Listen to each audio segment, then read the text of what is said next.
Have you seen any weaknesses in his game? Yeah, I mean, I think everybody has their weaknesses, and you know, Gegard, I feel, is a good matchup for me. He's always had trouble with wrestlers, and you know, he's hard, a little bit hard to hit sometimes. He's tall, and you know, but I feel like I'm capable of looking for those openings that are there and mixing up the fight, and you know, putting him on the cage, putting him on his back, and you know, making him nervous on his feet as well. Sounds like a harder fight for him, but sometimes he doesn't show up, so to speak. He's not in his A game. Last time, for example, how can he do that against you? You will capitalize on it right away, right? Yeah, I don't know if it's the fact that he doesn't show up. It just depends on the matchup. Sometimes, you know, guys that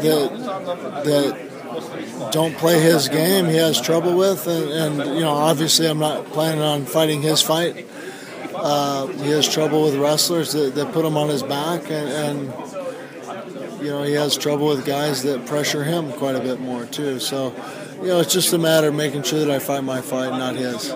Please talk to us about 10 minutes out before the fight. What you feel, what you see, how is it like it's in a film actually? Talk to us. You know, just like now, I'm focused on thinking about my game plan and what I'm going to do when the bell rings, and you know, you go through different scenarios in your head, but I'm pretty much focused on my game plan and what I'm going to do to him, and I'm excited about thinking about that. 30,000 people doesn't affect your mental game? No, I mean, it's the same octagon in there, and you know, typically there's a tough guy on the other side that's going to be trying to knock my head off. So that's what I'm focused on. I don't worry about the crowd. They don't really go in there and hold the guy down for me. You know, I got to go out there and do that myself. So, you know, the thing that the crowd is nice for is the energy that you feel from them. It definitely helps and you know, get you pumped up, and I'm excited about this. Yeah, of course. What's your prediction of the main event? You know, that's a tough one to predict. It all depends on, again, who can kind of implement their style and game plan, and you know, I think a lot of it is going to depend on Anthony Johnson and what he has for a game plan. You know, if he fights his fight, he's got a chance to win. You know, I think Gustafsson's had trouble with guys that take him down, and Anthony Johnson's capable of that. But, you know, if he tries to take him down, that's one thing. And, you know, but he's dangerous on his feet too. But that's where Gustafsson wants to be, and he's dangerous and long and hard to hit. So, you know, that's why it's a tough fight and interesting fight for big fans to watch.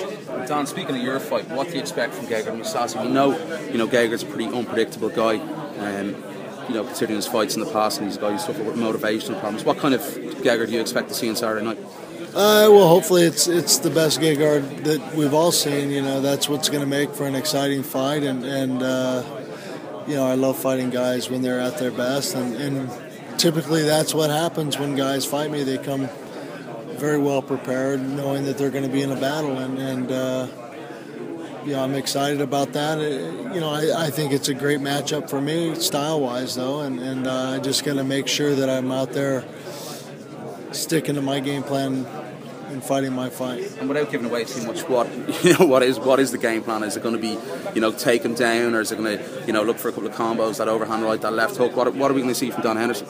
Yep, pretty much all of the above. You know, I'm planning on putting him on his back, putting him against the cage. I'm planning on knocking him down. I'm planning on, you know, throwing my right hand and left hand, and you know, hopefully one of them knocks him out. You fought in front of some huge crowds before, back in the Pride days. Does this event starting to remind you of your time in Pride? You know, it might. You know, I think I'll feel that more when it's fight night with the fans in the seats and the energy that we'll be feeling. But you know, it's definitely a bigger arena than the UFCs typically have, and it's not necessarily the old 70-some thousand that Pride would always have, but I think it will remind me of that, but again, it's the same octagon in there no matter what size the crowd, and I've got another guy over on the other side that I need to beat. At this stage in your career, what is your main motivation to keep fighting? You've done it all. You've won big titles, big fights, big crowds. At your age now, are you looking for the title still, or are you looking for key fights to really finish your career with some excitement?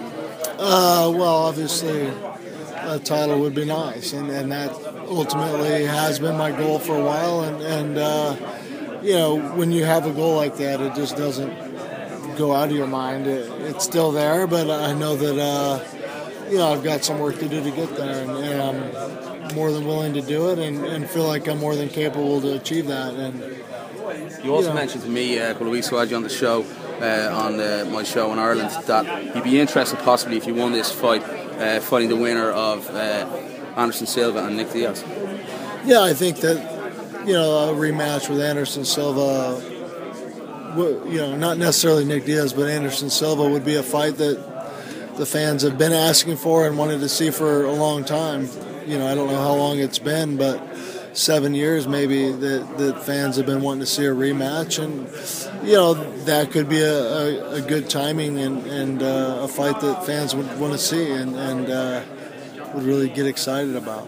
Can the Dan Henderson of we saw on Strikeforce, the wins over Fade, or that great run you went on Strikeforce, can we see that Dan Henderson again, and will we see it? I sure hope so.